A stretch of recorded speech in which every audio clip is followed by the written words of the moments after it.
अब की आपके परिवार में किसी शख्स की पेंशन जल्द ही बढ़ सकती है। सरकार ईपीएफओ की वेतन सीमा को 15,000 से बढ़ाकर 25,000 रुपए करने पर विचार कर रही है। ये एक ऐसा बदलाव है जो 1 करोड़ से ज्यादा कर्मचारियों की रिटायरमेंट को बदल कर रख देगा।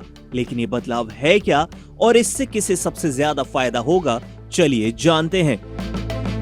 आखिर ये बात चल क्यों रही है? भारत में एम्प्लॉय पेंशन स्कीम यानी कि ईपीएस एक तय वेतन सीमा पर आधारित है। अभी ये सीमा है 15,000 रुपए प्रति माह। यानी अगर किसी कर्मचारी की सैलरी 25,000 या 40,000 भी है तो भी पेंशन की गणना सिर्फ 15,000 के आधार पर ही होती है। ये सीमा 2014 से बदली ही नहीं गई है, जबकि तब इसे 6,500 से बढ़ाकर 15,000 किया गया था। लेकिन अब बढ़ती लागत, शहरों में महंगाई और लाखों निजी कर्मचारियों के रिटायरमेंट की सुरक्षा को देखते हुए सरकार इसे अब 25,000 करने का प्रस्ताव तैयार कर रही है। नया प्रस्ताव क्या कहता है? वेतन सीमा बढ़ाने का मतलब क्या होगा?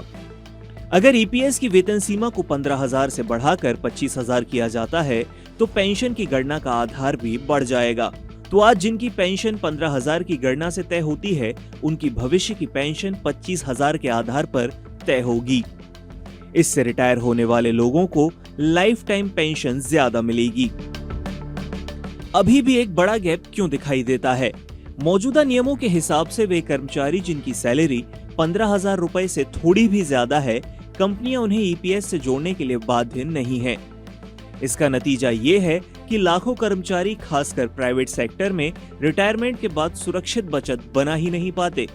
मुंबई के एक कार्यक्रम में वित्तीय सेवा विभाग के सचिव एम नागराजू ने साफ कहा कि इस सीमा को बदलना जरूरी है, क्योंकि 15,000 रुपए आज के भारत की आय का सही प्रतिनिधित्व नहीं करते।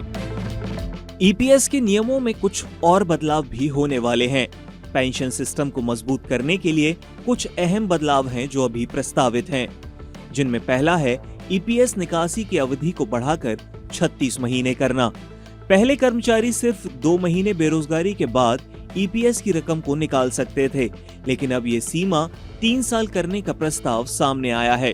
इसका मकसद है लोगों को समय से पहले निकासी से रोकना और लंबे समय तक निवेश को बरकरार रखना। और दूसरा है न्यूनतम पेंशन, जो कि 1,000 रुपए है, उसकी समीक्षा। पिछले 11 साल से ये राशि बदली ही नहीं गई। संसदीय समिति ने इसे बढ़ाने की सिफारिश की है, जिससे महंगाई से जूझ रहे पेंशन धारकों को राहत मिल सकती है। अब कुल मिलाकर बात यह है कि इसका असर किस पर पड़ने वाला है। अगर ये बदलाव लागू होते हैं तो 1 करोड़ से ज्यादा कर्मचारी ईपीएस के दायरे में आ जाएंगे। प्राइवेट सेक्टर में काम करने वालों की रिटायरमेंट सुरक्षा बढ़ जाएगी। पेंशन की राशि आने वाले वर्षों में काफी बेहतर हो सकती है, लेकिन कंपनियों पर योगदान बढ़ जाएगा, यानी कि सीटीसी में हल्का असर देखने को मिल सकता है। कुल मिलाकर ये कदम सोशल सिक्योरिटी स्ट्रक्चर को मजबूत करने की दिशा में एक बड़ा कदम है। ईपीएफओ की पेंशन सीमा बढ़ाने का प्रस्ताव अगर लागू होता है तो लाखों परिवारों के लिए रिटायरमेंट को ज्यादा सुरक्षित बनाया जा सकता है। लेकिन सवाल ये है कि क्या सरकार और कंपनियां इस अतिरिक्त भार को अपनाने के लिए तैयार होंगी? आपके हिसाब से पेंशन बढ़ाने के लिए वेतन सीमा 25,000 होना एक सही कदम है या नहीं? हमें कमेंट में जरूर बताएं। और अगर ये वीडियो आपको अच्छा लगा हो तो चैनल को सब्सक्राइब करना ना भूलें।